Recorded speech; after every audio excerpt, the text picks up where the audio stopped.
Once each of the three big modules, hull, interior module and deck, are fully completed and equipped, it's time to join them together in a sort of plug-and-play operation.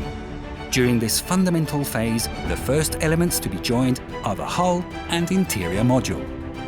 The entire interior module is lowered into the hull in a single action and joined utilizing special structural glues adopted from the aeronautical and automotive sectors.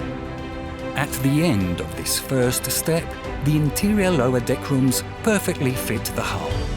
Next comes the joining of the hull and deck modules. As for the previous step, specific structural glues are used to guarantee the yacht's structural integrity and maximum reliability in complete control of the assembly tolerances.